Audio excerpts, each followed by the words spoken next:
Show the wall, huh? Woo! I'm trying here. Never get this right to start with. What's up, everyone? New America show. Host Rob Noor.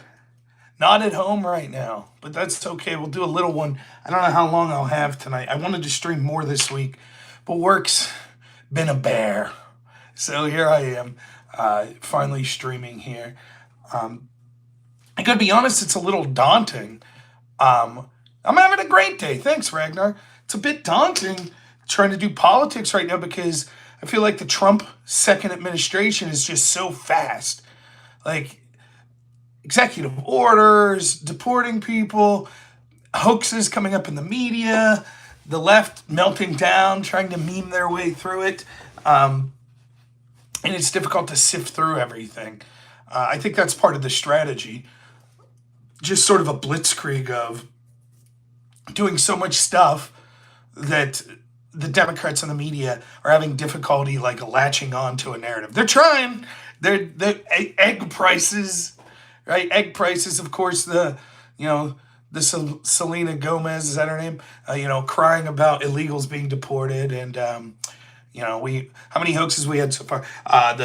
We had ICE showed up to an elementary school to remove people. Turned out that wasn't ICE; it was Secret Service.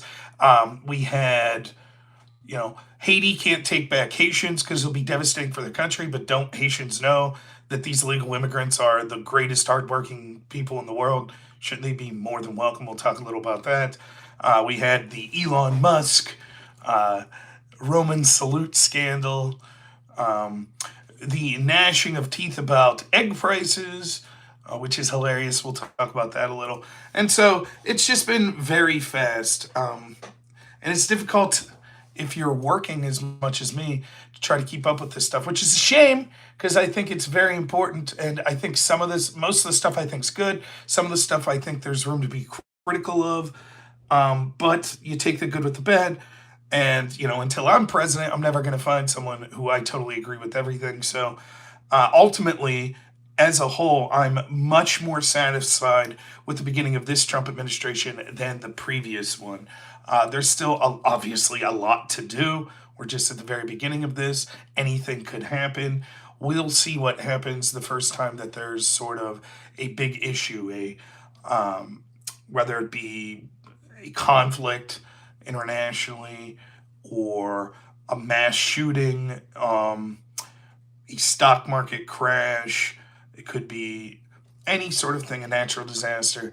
We'll see what happens then. Sometimes I think focus could get shifted, but hopefully the focus continues to be on the things that it seems like Trump's been trying to do, which is sort of trying to rein in these executive agencies, trying to kick out illegals, starting with the worst of the worst, and then moving on from then. So ultimately, I'm pretty happy with the way things are going, and it's always fun to watch the Democrats meltdown. Waiting to see me on Piers Morgan? Yeah, I'd love to get on there. What's up, Chris? Yeah, maybe someday I'll get on there. I just got to get some free time here. It's a busy time of year for me with work, but yeah, I think I'd be great on Piers Morgan. So, and then of course, the last week or so, the thing that was catching my attention was this drama with the left-wing streamer Destiny. We're going to talk about much of that this evening. Oh, Andrew just got on. Good for him. The plan is to review his debate. Oh, with Piers Morgan, yeah. The plan is to review Andrew's debate with Cenk Uygur on Piers Morgan, hopefully tomorrow evening. That'll be what the game plan is tomorrow night. I've seen bits and pieces of it, but some of the stuff it's not that I disagree with Andrew, I don't have the takes that he has, such as the conversation of the female bishop. I have my opinions on what went on there, but I don't know that I would go so far as to be like, it's satanic. And I certainly am not qualified to speak on whether or not, like the idea of it being against Christianity to have a female bishop. So my takes on it would have been slightly different on that regard. But that's sort of the meat and potatoes of Andrew's, focus that he has on his channel talking about Christian nationalism, Christian populism. So that's clearly an area that we're not going to argue exactly the same. But I saw the points on January 6th, which I thought were amazing. So, but yeah, we'll stall here a little bit before anyone gets in, and then obviously I can't take calls or anything like that, but I'll try to read as many comments as I can and leave the audience sort of direct this. I don't know how long we'll go today, half an hour to an hour. I don't look to go that long because I still have some work stuff that I got to get accomplished. But I had a little bit of downtime here, and I definitely want to stream before tomorrow evening. Real quick on the Destiny's like real quick on the Destiny drama. I'll just give my overarching thoughts on anything that occurred new. I don't like listen. If all the accusations true, clearly it looks like the accusation that Pixie's making is true. Um, Cherry's accusation is worse, that she was filmed without her consent and then that audio recording was given to someone else. If that's true, that's heinous. It's disgusting. The allegations against Pixie are bad and disgusting as well. And I don't belittle what anyone is going through that went through those sorts of things. Each person will make up their own mind whether they think this is worth, canceling. I certainly don't think this is behavior that warrants him being deplatformed by a place like YouTube. Obviously, people on my side of the ledger have been deplatformed or kicked off YouTube for less, such as when I got community strikes for merely putting up the symptoms of COVID that I was having, for questioning the election, for questioning where the virus came from, etc. So, I'm not losing sleep, and Destiny certainly said that me and other people should be kicked off of platforms like that in the past. So I'm not losing sleep over that stance, but ultimately, I'm not in favor of social media companies, particularly for things that weren't done on that social media platform, moving in to remove people. So I'm not calling for anything like that. I think that you could still watch Destiny or interact with Destiny, and I don't think that makes you the worst person in the world or anything like that. I find some of his comments already have been disgusting surrounding the assassination attempt of Trump. My interest in it, I was blacklisted anyways from Destiny. My interest was just that it was an interesting story, and it seemed like the victims were going through a very hard time. And then the people surrounding Destiny, would I continue to interact with them? Because a lot of people you interact with, if you're debating on this space, are people on the left that are in that orbit. And, I don't think anyone's made any particularly damning commentary on this from Destiny's situation. Probably people would say the worst would be his co-host Dan. But, Dan just said I'm sticking it through with him. I'm sticking it, and there's part of you that says, well, he's a loyal friend, I guess, or maybe he's just grifting for clicks. But my understanding is that Dan's independently wealthy, so I don't know that he needs Destiny for those reasons as much as some of the other people. How close am I to being able to full-time stream? Not close. I'd have to be able to make 100,000 a year. Right now, that number is probably closer to 10,000 that I make streaming. But I cannot ask my wife and kid to sacrifice, so I need to at least make what I'm making now at work. Anyways, the only new commentary is I have questions for the people that are like, well, I'm temporarily gonna not work with Destiny anymore until he shows signs of remorse. Or the people that say I will, like Dan says, I will stick with him, and then maybe he'll be a changed person. Destiny's comments haven't seemed to suggest that he's taking this all too seriously.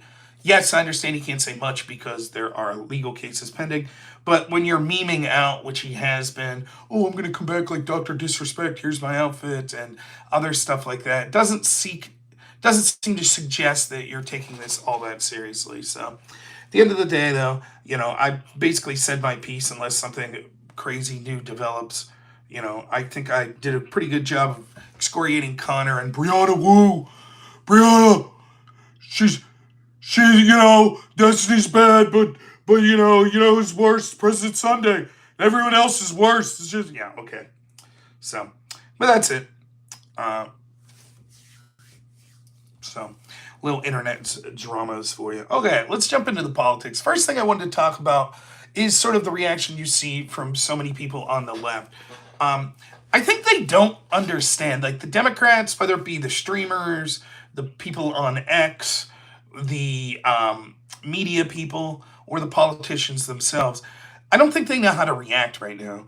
They're so used to having narrative control and using the same playbook that they don't know what to do if it's not effective. Like, how long have people on the left just said, "You're racist," and they expect everyone to go, "No, no, no, I'm not racist. Oh my goodness, no. I'm so sorry. What do I have to say? I'm sorry. You're a transphobe. Oh, no, no, no." Now it's just not working. The wells ran dry. People see that they were disingenuous with those complaints, just like they saw with the Trump said Nazis are good people. Now they're doing the, "Oh, trust us, bro, Elon did a Nazi salute." No, look, people just are tired of it. They're tired of it. And so that's part of what's going on. I think that the egg price thing, I've seen people like Pisco and certainly many other. The memo went out. This is where to focus. Egg prices are slightly up since, the 2 weeks that Trump's been in office. And there's a litany of possible reasons why that'd be the case. Almost none of them would have to do with Trump's direct actions at this point. Those prices were trending up before Trump came in. Is it possible that tariffs, kicking out illegals, etc. like that could raise the price of eggs? Yeah, it could happen. A year from now, if prices of eggs are still up, can you point to Trump's policies and say maybe that's some of the things that led to that? Maybe. But 2 weeks in, it gives away the game. The game is this. One, they don't care about egg prices. They never did. They don't care about grocery prices. They lied to you for 4 years and said, "It's transitory. It's not a big deal. The economy is great." When people were paying exorbitant amounts for rents, for car purchases, home purchases, groceries. They didn't care. They buried it. And then as soon as Trump comes in, they're like, "Oh, egg prices." They don't care. And when you see them, the way they're going on about it, particularly like I see people like Pisco, that's like memeing his way through, "Oh, it's extraordinary how much eggs went up. This administration's a shell of the former one." Yuck, yuck. Huh, huh. Get it? You get it? That's because they have contempt for the fact that they felt that their party deserved to win because they feel that they're morally superior.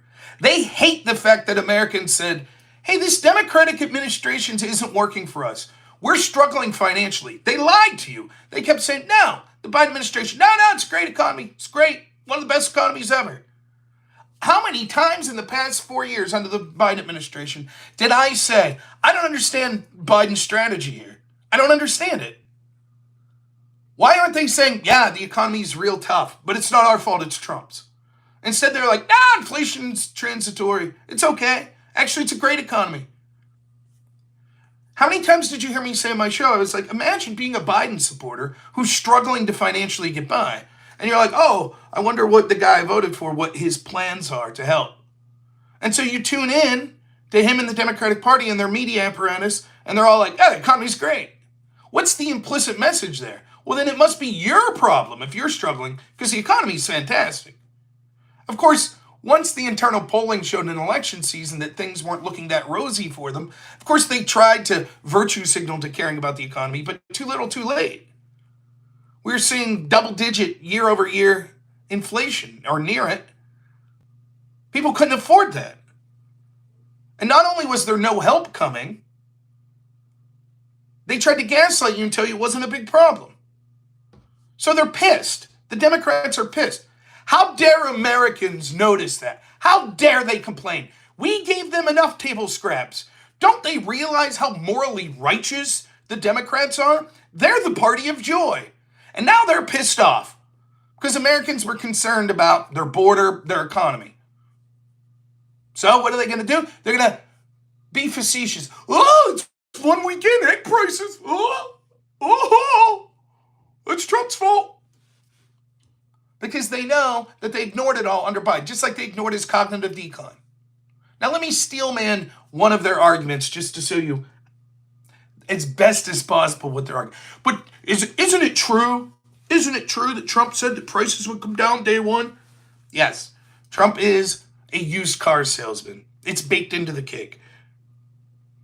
Joe Biden said he wouldn't shut down the country, he would shut down the virus. Was that true? There are lies like saying if you like your doctor, you can keep it, like Obama, which is just a blatant lie. And then there are optimistic messages that presidents make. If you elect me, the country will start doing better day one. Yes, pretty much every president says some form of that. And almost every time it's way too optimistic to what could actually be done. Did I expect grocery prices to go down day one with Trump in office? No. Were there people that honestly expected that to be the case? I assume there were 5 or 10 people in this country that maybe thought that, but almost everyone knew what the argument was going to be. In addition to that, go ahead and clip it. I've mentioned this before, but go ahead, Democrats, clip this. The truth is, egg prices probably won't go down. What I mean by that is, I don't think you're going to see deflation. I don't think that you're going to see inflation go below zero to get back to prices that we had in 2019. Instead, when we're talking about lowering prices, what we're wanting is for people's real wage growth and their real earnings to outpace inflation. That's what we're asking for. So, for example, under the Biden administration, there was almost zero real wage growth. Even though they could say, look, on average, people were making more money. Right, because of inflation, though, which acted as a tax predominantly or disproportionately on the poor and working class, Americans didn't feel like it. You may have got a $1 raise over the 4 years of Biden or a $2 raise, but that wasn't enough to dig you out of the hole that inflation would put you in. That's what people are looking for. And the Democrats understand this. The fact that they are out there saying, oh, but egg prices one weekend, that proves Trump, blah, blah, blah, ha ha. One, proves that they hate people that were concerned about grocery prices. And so they're being intentionally obtuse. And second, it shows that they're willing to lie. So if there is policies that come that actually you could point to Trump and you could say, like let's say another virus hits and Trump and the Republicans lock us down again. That's going to cause supply chain issues and it will cause a massive devastating effect on our economy. But who's going to believe the Democrats? All they do is lie. Why would anyone believe them when they talk about Elon Musk? When they spread the Nazis are good people hoax. That's the central hoax that Joe Biden said was the reason that he ran. Democrats foamed at the mouth because a stand-up comedian named Tony Hinchcliffe told a joke and said that Puerto Rico is garbage going as a campaign event for Republicans, and they acted like it was the most serious thing in the world. Oh my goodness, it's outrageous. Puerto Ricans vote for us. This is what Republicans think of you. The American people see through the bullshit. How many times can you cry wolf?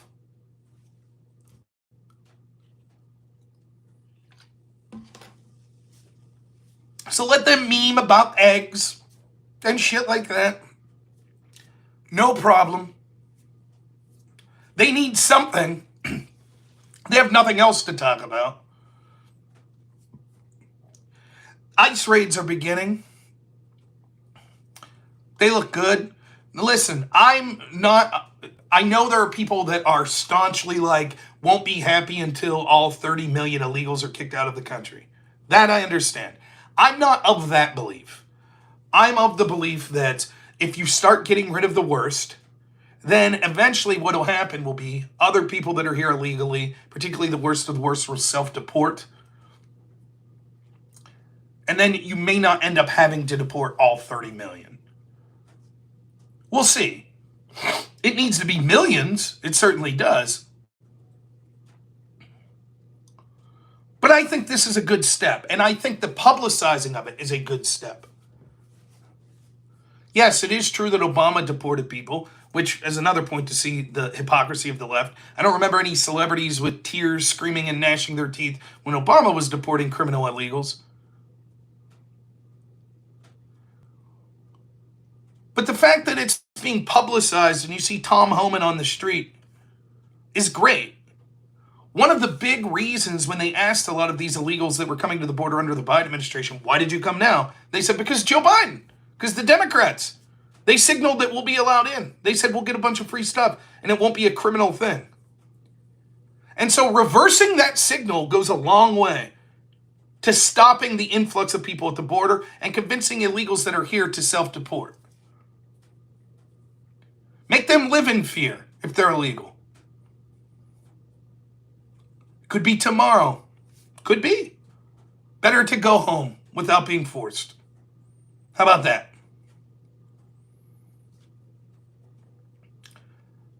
I understand that it'll be painful to see individual situations. I'll speak to that for a minute. When people's goodwill is taken advantage of for decade after decade, inevitably, the resolution will be painful. I'm not advocating for the torture of people. I'm not even saying that I don't feel bad for certain illegals. But there's nothing that could be done at this point.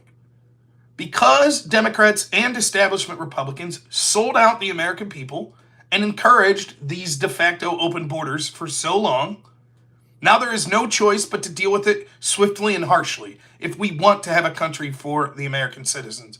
Lord of the Nerds, thanks for $2. What happened with all the bipartisan border support? Right. It's almost like they didn't really want a border security. They knew that the bill that they were pushing was garbage and would have hamstrung future administrations having to adhere to it. Remember, one of the biggest arguments against the border bill, go back and look at Springfield, Ohio, and all the Haitians that were put there. What was the argument that your Democrats make? But those aren't illegals, they're legal. So it's outrageous to suggest they should have to go home. That's exactly what the border bill would have done. 5,000 a day, but Republicans signed it. Those are legal. So you don't get to treat them like illegals. It's exactly what the argument would have been. So, kudos to Trump's team for doing that. I assume that it hasn't been released publicly yet, but I do like the fact that Trump's signed an executive order to release like the JFK, the MLK files, etc. Think about this from a perspective of just a Joe Schmo like me, though. Let's say that I believe that our institutions like the CIA and the FBI are incredibly corrupt. Do you think they leave a paper trail of everything? Now, clearly, there's a lot of breadcrumbs that you could look into and piece together and show that there's wrongdoing, nefariousness, incompetence, etc. But like if the CIA assassinated JFK, you think they put that in a filing cabinet somewhere? Yeah, we'll release this 40 years from now. Jeff B, thanks for the $5, says, Trump has about 82 days to prove the election was stolen. We caught them all. They should focus on, if they think there were problems with January 20, they should focus on that now. With the 2020 election.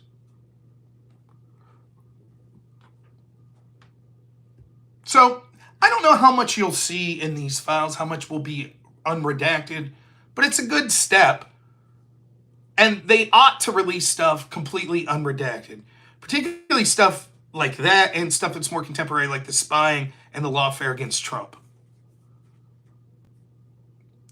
Now you see a bunch of, like, I saw Jake Tapper interviewing Stephen Miller earlier. And, like, I'm so tired of all of these things that we just all know to be true. And Democrats playing what are you talking about? What? What do you mean men have a biological advantage in most sports against women? Huh? Well, what's the proof of that? Can I see a source? Here was one I saw. Stephen Miller was talking about how all these executive agencies, people that work like at USAID, people that work for the State Department, the IRS, how they're overwhelmingly Democrat.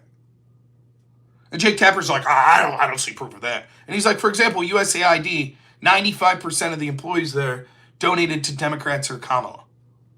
Wow, that's demonizing. Bullshit, Jake. Bullshit. You can say, so what? That's not a big deal. But I'm sorry. The idea, like, no, that's not the case. It's outrageous. You think career Washington employees are let me hear this, Democrat? That sounds No, that doesn't sound, I don't see any evidence of that. Fuck you.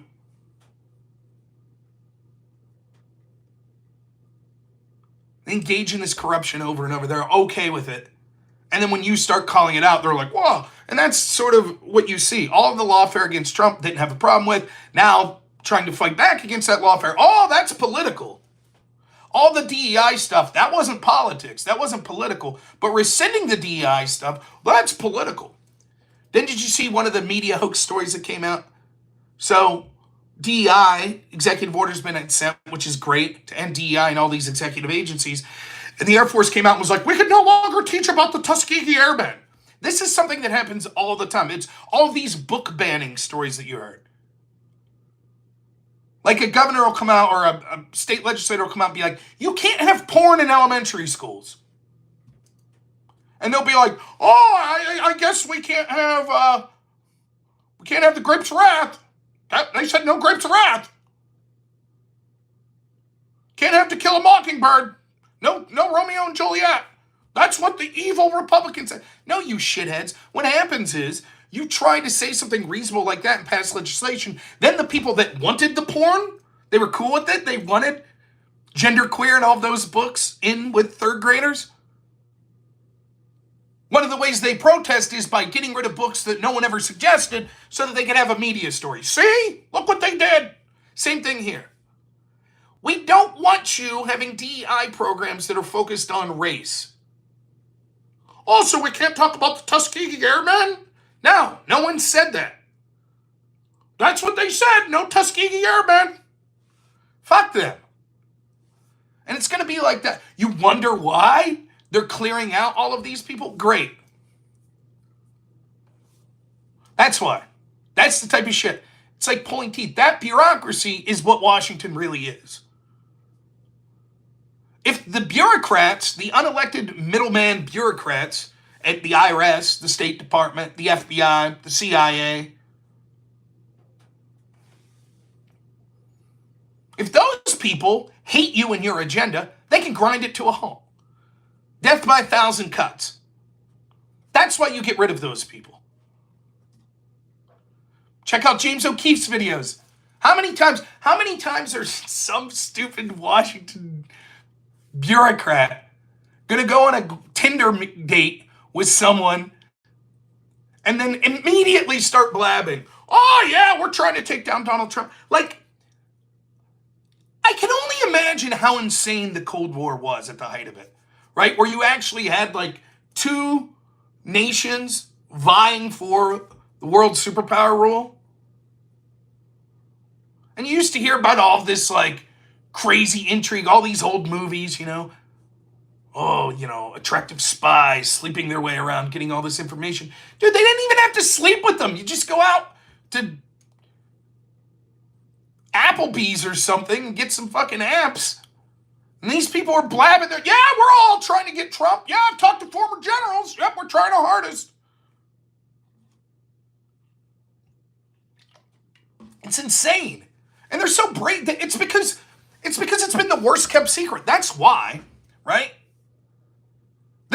They haven't realized that the paradigm's shifted. They're like, yeah, this is good. This is what everyone wants to hear. Of course, it's no big deal. Like Lois Lerner at the IRS. Barack Obama didn't have to say target conservatives. She knew it. And everybody's okay with it. Everybody. The Washington Press is okay with it. They ain't gonna say shit.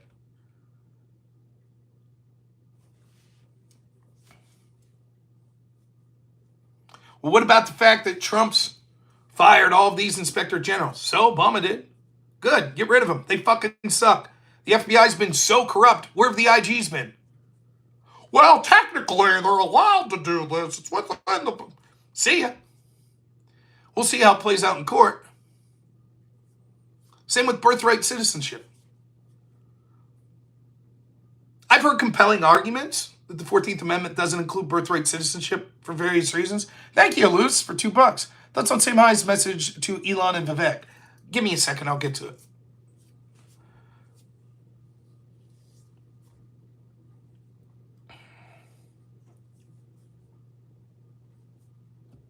What was I saying? We're talking about the IGs, and then, anyways, now I'm thinking about Sam Hyde. I didn't watch either of the full length of the Sam Hyde videos. Clearly, I saw clips. Ultimately, I don't fully agree with him.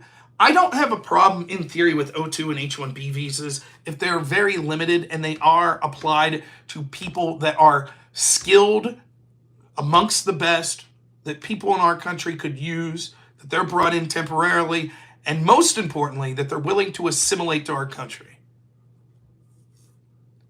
But I understand where Sam Hyde's coming from. The establishment, led by the Democratic Party, have demonized groups they see as oppressors. Men, straight people, Christians, white people. And so we're tired of it. We're tired of it. And so fuck you if you ran on this promise of America for Americans, and then one of the first things you're saying is like, but we need, Americans kind of suck, our culture kind of sucks, so we need people from India. Fuck you. We don't have to listen to that shit. That's Sam Hyde's argument, basically. Again, I've spoken on the Vivek comments. I thought that they were worded terribly. I think that there's a core of truth of what he's talking about. We have a problem with our education system and our culture. The way he said it came across as incredibly out of touch, particularly off the heels of this election. And the specifics that he talked about were ridiculous. Nevadic for $5 says, F around and find out administration. Yep.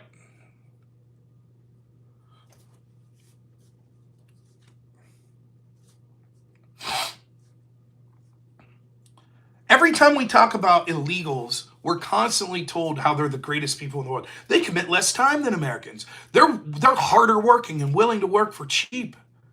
They're just better. They're better than you, dude. And yeah, every time we talk about sending them into a community, whether it be a Democratic community that's wealthy or sending them back to their own country, all we hear is what a burden they are. Didn't the people of Martha's Vineyard and Chicago and all these other places, Democratic strongholds, don't they listen to their own rhetoric? How these illegals are better than them. They diversify your culture so much. They bring in so many opportunities and jobs and money. Why can't they wait to get them out then at Martha's Vineyard? Miyama. Oh, you made it 48 hours. See ya. Military taking your ass away. But we feel good about ourselves. We give them Fruit Loops. Now you see countries like Haiti saying, we can't take these people back. It'd be devastating. Why? Aren't they all great people? They're the best of the best. That's what I've been told. Those two things can't be simultaneously true. That these illegals or these people from Haiti are the best of the best. They came to America because they have something to offer America. Okay. Well, now they're being sent back to Haiti, and I'm sure they'll do fantastic in Haiti. Right? Oh, wait, what's that? The Haitian government's saying no. Well, maybe they're not the best of the best. Colombia's like, no thanks. We're not going to take our own nationals back. And kudos to Trump for being like, okay. Then we're just going to tear up the shit out of you and impose a bunch of other sanctions and penalties. And then within the day, they're like, oh, okay. And by the way, the president of Colombia, he then came out with this like face-safing comment where he's like, well, if the tariffs and stuff come, then we will retaliate. Yeah, but you already capitulated that you're now taking the illegals. So imagine if I said to my neighbor, hey man, let me tell you something. If I find out you drive through my yard in your truck one more time, I'm going to kick your ass. And my neighbor says, oh, Rob, I promise, I swear to you, I'll never drive through your yard again. I won't. And I'm like, all right. And then he's like, but if you didn't kick my ass, like I'd call the cops. Right. But I'm not going to kick your ass because you're going to stay out of the yard, right? Same thing here. Yeah, he's going to look tough to his people. Trump don't give a shit. You're going to take these people. You're going to take the illegals back. Or there's going to be hell to pay. Okay, Mr. President, I'll take them. But if there was hell to pay, we'd fight back. But we'll take them, Mr. Trump. And then immediately, it's like the Democrats, they're hoping for what you see, what they're doing is, lets you know that in reality, even though they lied to you during the election season and said, oh no, we're not for open borders. Contemporary Compendium, thanks for the $5. Shameless plug, 20-minute clip I have of Robert Barnes explaining issues of birthright citizenship and Trump being unlikely to win in court. Yeah, I don't think he'll win either, but Robert Barnes is good, so that lends credence to the fact I don't think he'll win.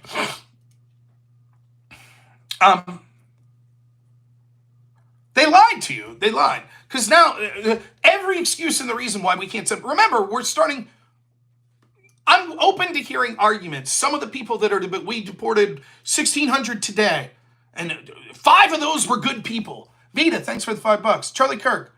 Colombia risking their entire economy over a few hundred illegals shows you how dangerous they are. Yeah.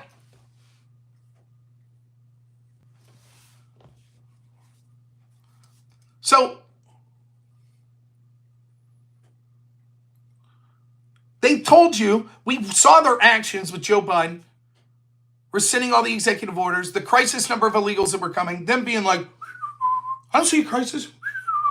Then once the internal polling showed, not a popular issue for Democrats, all of a sudden in election season, they're like, oh yeah, we care about the border. Sure, we care.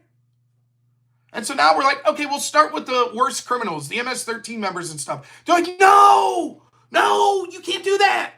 No! There's nothing they would want more than Colombia to not take those people back, and then a tariff escalation to occur, which would hurt the people of Colombia and the United States. That's exactly what the Democrat open border fanatics want. Any excuse to say, no, these illegals must stay, even the MS-13 members, they must stay. They're great people. See, now there's going to be a cost to pay. Because you want to get violent gangsters that are illegal out of your country. Better listen to us.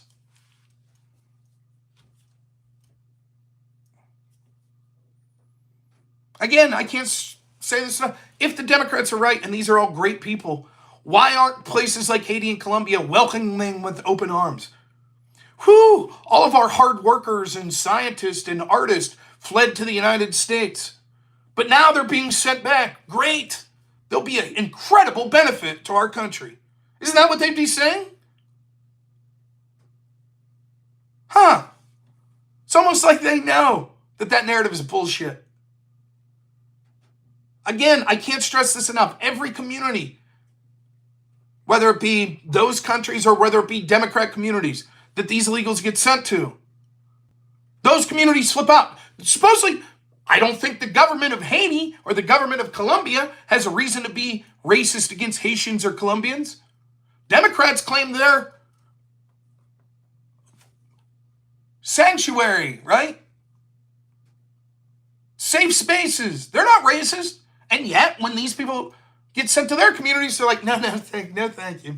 Not for me, thank you. Keep them at those border towns. Keep them in the places we don't like.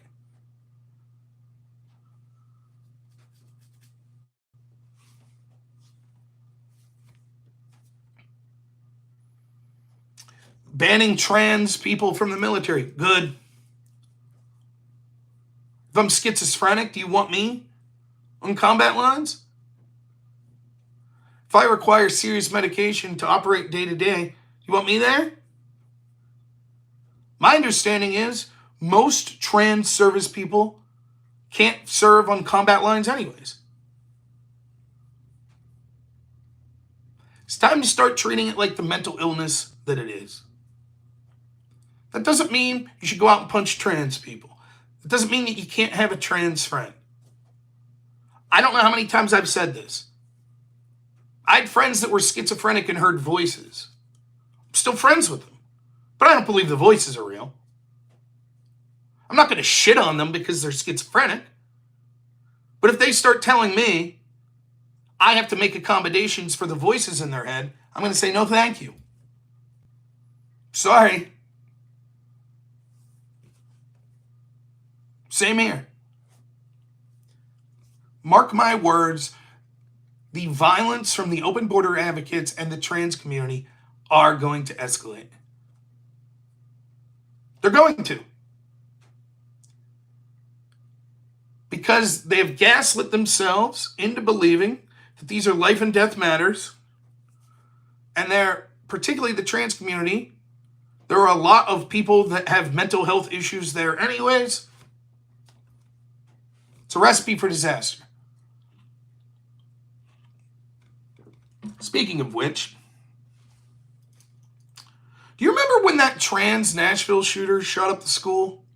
And then a bunch of people had an insurrection where they broke past police at a state capitol. Now, I normally wouldn't call that an insurrection, but I've reliably been told that that's an insurrection. If you break past police to get into a capitol. You remember this?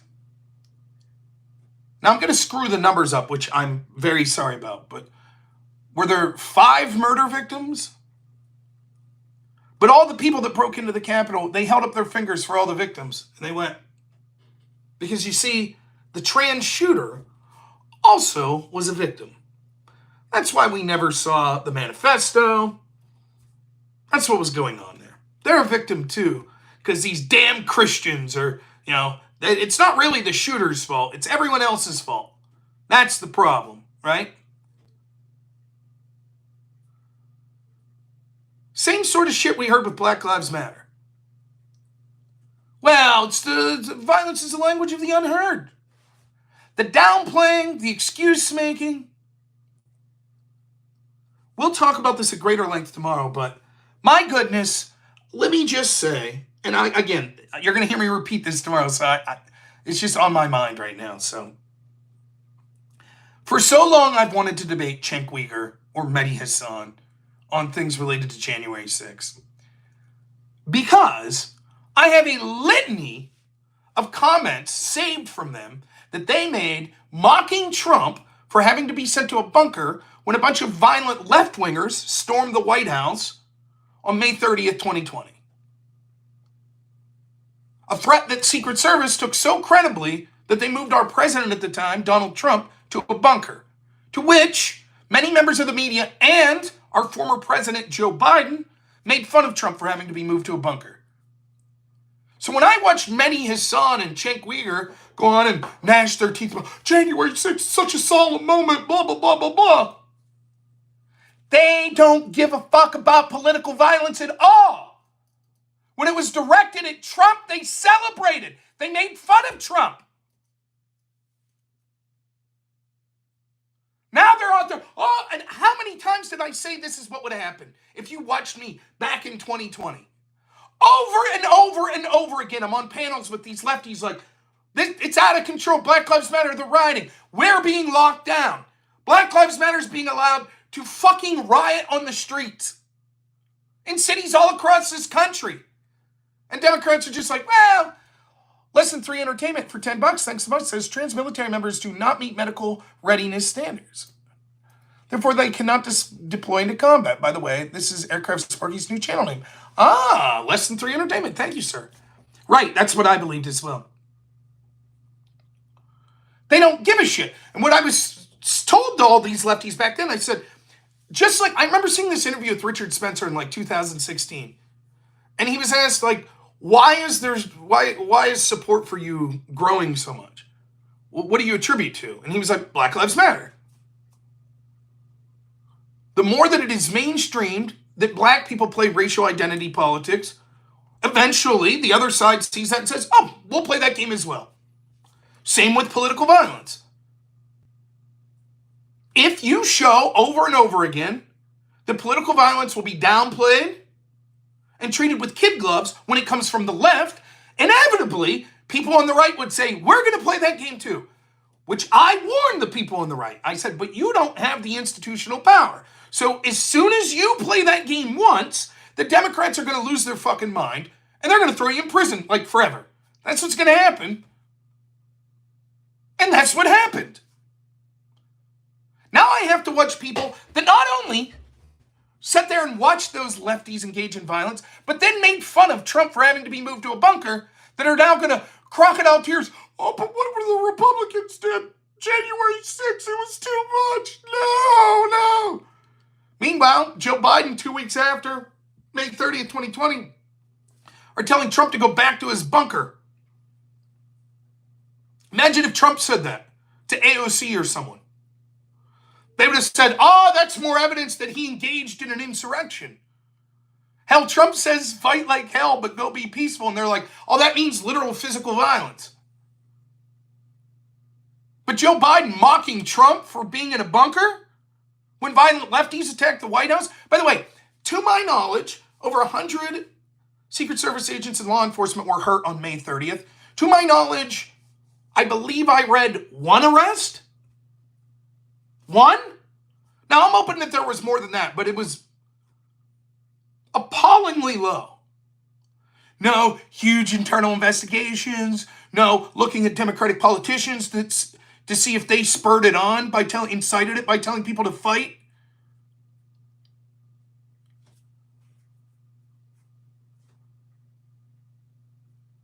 This is the Democrat game.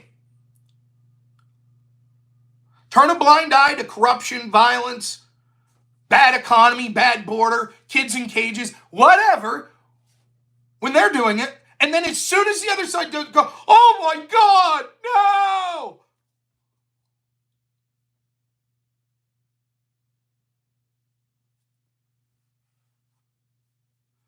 And they have institutional credibility behind it. When the January 6th committee comes out and says, oh my God, it's the worst thing ever, they're like, see? That's the same with the E. John Carroll case. When I've been covering this Destiny stuff, what's the number one comment from a Destiny community member? You voted for Trump. He's liable for sexual assault. Ha ha! So therefore, we can do whatever we want. Right. They changed the law so that a very biased person worked with Democrats like Reid Hoffman to try to take down Trump. Allegations that she didn't bring up with 20 years, didn't have contemporaneous evidence, didn't have the specific details, claimed she was wearing a dress that wasn't even created yet. But because he's been found guilty, oh, okay. Civilly liable, I guess. That's what they do. That's their appeals to authority. James for $10. I think the differentiation the left is making is crimes against the regime, J6, versus crimes against the people, BLM.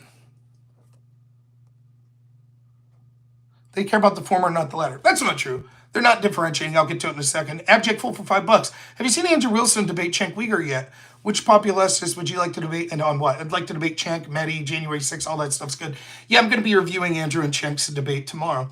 No, it's not that the left cares, well, violence against the regime is bad, but violence against the people is good. They don't give a shit. May 30th was violence against the regime. They attacked the White House. They set a guard station on fire. They were banging at the gates outside the White House. It's not like they're like, oh, well, that was regime violence, so they're against that. They don't give a shit. Their downplaying of the violence actually shows that they like it. Like, let me give you another example. You remember when South Park tried to put an image of Muhammad up and they weren't allowed? Why was that? Do you think that's because the people at Comedy Central are Islamic? Do you think it's because they're like, we don't allow any criticism of any religions? Why because I've seen them make fun of Christianity, I've seen them make fun of Judaism. But what was it about showing Muhammad? Does anyone know? Anyone have any clue? Why was it specifically? Why would American newspapers, American universities, not allow depictions of Muhammad? Anyone have a guess? If you were a television network, why might you not want them to put a picture of Muhammad? Or a newspaper, or a university? Why might you come to that conclusion? I don't know if the chat's delayed or if just no one has an answer, but I'll give the answer. Because you don't want your head fucking chopped off? Yeah, Charlie Hebdo, that's why. Because they murdered people. Charlie Hebdo, the Danish cartoons, remember that? And so, I'm not saying that I know a few Muslims that were outraged by it and spoke up. But what about the many that didn't? I'm not saying all of them, but a healthy portion of them that downplayed what happened with the attacks and the violence against people that depicted. I'm not saying they're going to go out there and commit violence, but they're happy that you think that someone might. This was, if you go back and you watch the old Sam Harris on Bill Maher's show, where Ben Affleck, before Sam Harris lost his mind, where Ben Affleck's on there, and Sam Harris, I believe, if I'm not mistaken, this is what he was talking about at the time. He was like, only like a handful of the percentage of Muslims globally say they would commit acts of what we would consider terrorism, violence in religion's name. Now, that's still a big deal when you're talking about a religion with billions of people. But he's like, that's not even the problem. The problem is polling consistently shows the next group, which is like 15 to 20%, will defend those that do take the terroristic actions. That's the real problem. Well, it's the same thing here. The worst kept secret was many people in that community were like, maybe you shouldn't draw Muhammad. The truth is, so many people that downplayed the left-wing violence that we saw all throughout the Trump administration, but particularly in 2020, was that they were happy that it was occurring. They might not want an individual beaten. They might not want an individual store looted. They certainly don't want their communities. But they're happy that people that are similar to them politically and ideologically are putting out there could be dire consequences if you disagree with us. They're happy for that. Well, just like they were happy with the Luigi Mangione thing. Yeah, well.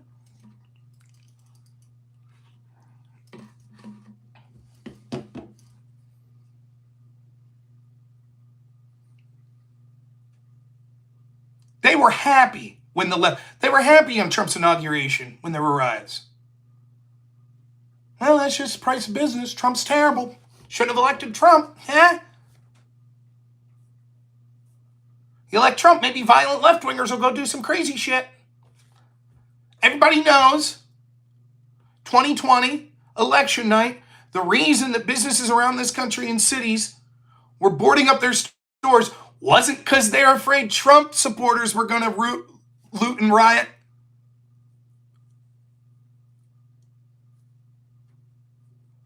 That's the great unnamed strategy. Hey, it'd be a shame if you don't vote for us and then our supporters go out and riot. That'd be a shame. Don't you want a peaceful country? Then you better vote for us so we don't riot.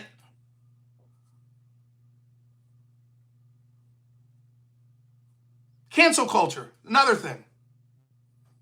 For years, the left engaged in cancel culture. They'd go through your fucking yearbook and see what you said when you were 14 to try to get your ass fired. Over and over and over. Now, when the right's like, oh, we don't like what this person said, they're like, oh my God, I thought you were against cancel culture. What they hate most is the tactics that they have normalized being used against them. They were more than happy to cheer for weaponization of the legal system. Now they're fearful it'll be used against them. They were more than happy when social media companies were censoring people they disagreed with. Now they're worried. They're not even worried that they're going to get censored. They're just worried they won't be able to censor anymore.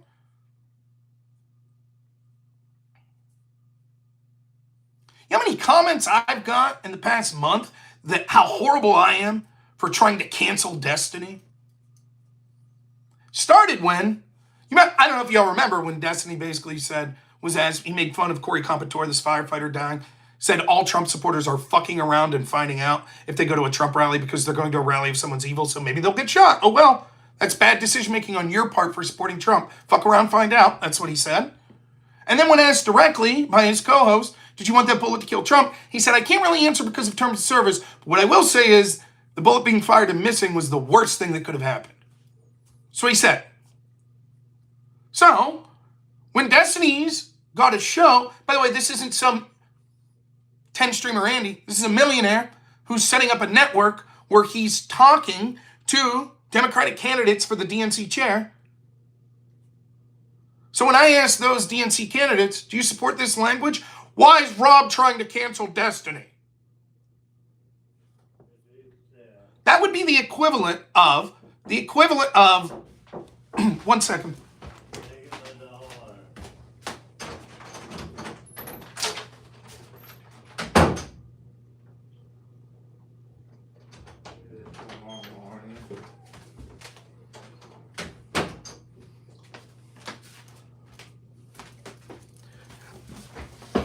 That'd be the equivalent, like if Donald Trump's sitting down with an interview with David Duke.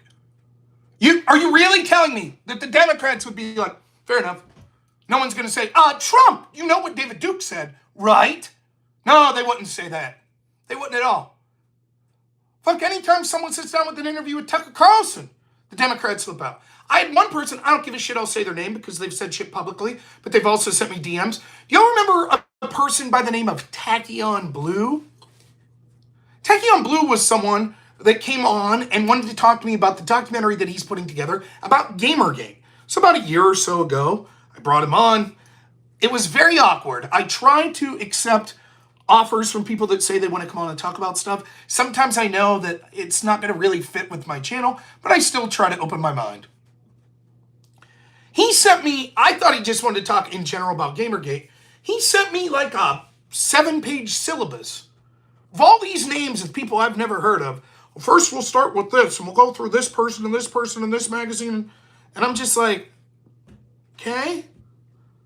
Anyways, neither here nor there. So he came on and did that. Fine, great. He's furious that I'm trying to cancel Destiny. That's against your stated beliefs, Rob. You're trying to cancel him. Because that and Destiny's recent scandal, you had a bunch of orders that were like, well, for now, I'm not working with Destiny. We'll see if he feels remorseful. And then Destiny's claim was, well, the Vyvanse, I'm on Vyvanse now, so it's curative. I'm on a medication now for ADD, so now I don't have sexual compulsions. I'm stable now. I'm going mainstream, talking mainstream politics. So he's memeing his way through. I'll dress like Dr. Disrespect when I come back. Then he puts out a clip of Trump and says, Luigi got the wrong CEO. There you go. He didn't really mean that he was calling for Trump's assassination. Now he's memeing about it again. But don't worry, he's cured. So when I asked the orbiters, does this sound like he's remorseful? Tachyon Blue's right there, baby. Why are you trying to cancel him? Why are you trying to cancel him? Fuck you, buddy.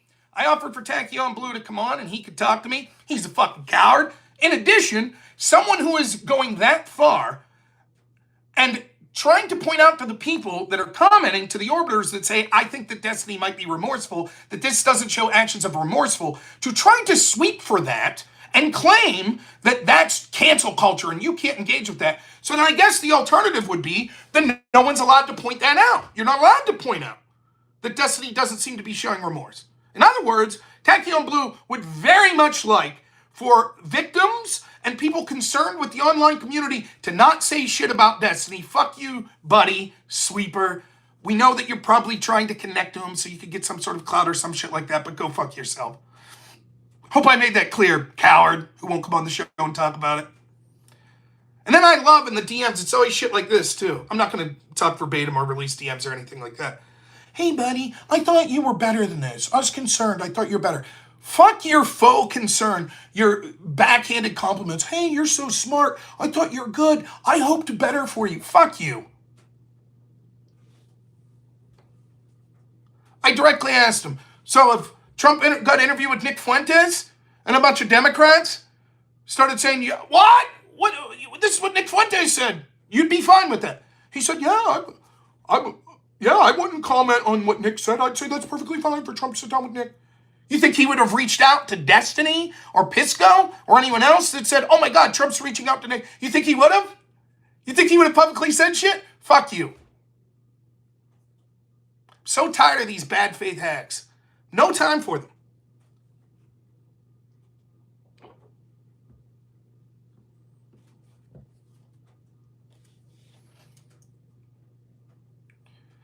If your argument wants to be, I'm going to keep watching Destiny, I'm going to stand by, I don't give a shit. I'm not trying to cancel. If your argument is, but he's a changed man, why shouldn't I be allowed to say, I don't think he is. Look at his comments. That's cancel culture. You can't say that.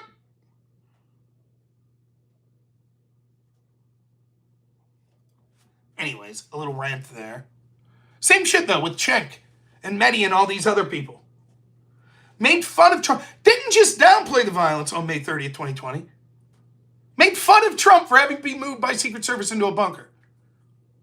And then they're going to go on national television for years and be like, but January 6th is so serious. Again, I remind you, the only reason that January 6th comes across as worse as May 30th, 2020 is because on May 30th, 2020, one of the worst kept secrets is the left is violent. Oh, they're coming to DC, they're going to get violent. So there was adequate security there. But mysteriously, there wasn't on January 6th. Maybe we'll get to the bottom of that. That's the only difference. If 10,000 secret National Guard troops were stationed outside the Capitol on January 6th, they wouldn't have made it into the Capitol. Wouldn't have mattered. Democrats would have still said, oh my God, someone threw a bottle. That's it. Insurrection. That's the difference. Because optically, they wanted that moment of people on the Capitol steps. Or as Nancy Pelosi said, this is the moment we've been waiting for in that video that we've now since seen.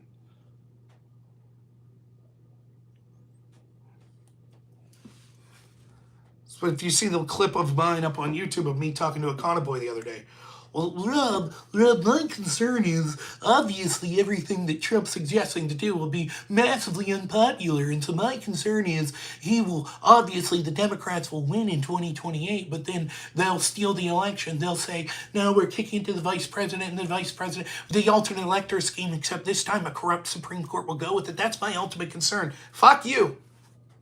Can you show me your concern when there was corruption from the FBI and the Democrats going after Trump? 2016? In the past 4 years? Can you show... you didn't have anything to say about that? Fuck you. I don't give a shit. Your opinion means nothing to me on this. Again, I can't make this any more clear.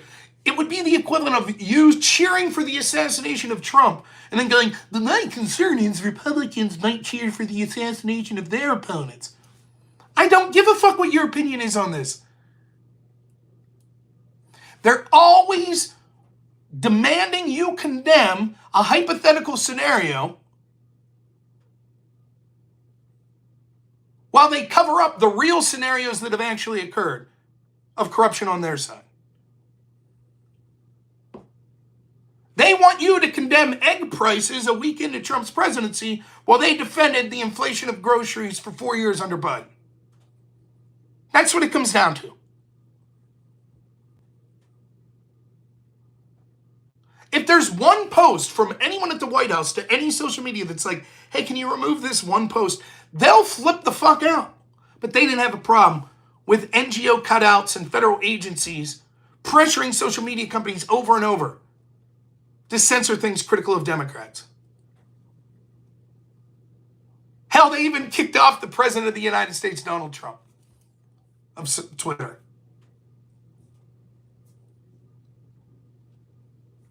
So, watch them gnash their teeth. I'm not, and here's the thing, right? You didn't see me doing this with Biden. Week one into Biden, oh, the grocery prices, blah, blah. You didn't see me doing that shit. Shit I would have been criticizing Biden for, like the first week in his presidency, would have been things like pushing for vaccine mandates, pushing for lockdowns. Shit that I was also criticizing Trump for. In fact, there were parts of Biden, when Biden announced an Afghan withdrawal, I was like, great, good for you. Trump didn't do it. You did it. The way he did it was as amateur as possible. It was a fucking disaster. And it's not just random online people either. It's the media. All of a sudden, the media is hostile media again. When JD Vance sits down. Where were they under Biden? Oh, they couldn't find him. They couldn't find Biden. Show me the press conference. Trump's already taken more questions from an adversarial press in 1 week than Biden did in 4 fucking years. Jeff B, what's up? $5 says, Rob, you know the January 6th was a USSS military operations. If not, we need to have a conversation on it. I've talked a lot about January 6th. I think that it was clear that there were people in agencies that wanted the violence to occur. How much of it they incentivized or had agents or informants that were setting it all up, mileage may vary.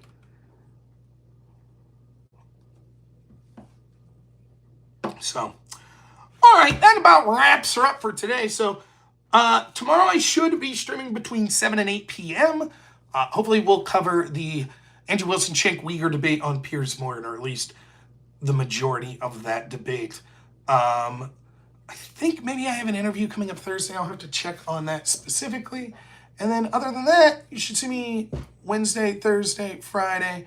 I should be streaming from my home office. Unfortunately, I come back to work this Saturday. So, but thank you all for all the donations, for all the kind words, for the thumbs up on the video, for the viewers, for the chat. I really appreciate it. I really do. So you should see me back here tomorrow evening between 7 and 8 p.m. So thanks so much, everyone. We'll talk to you all soon. As always, have a good one.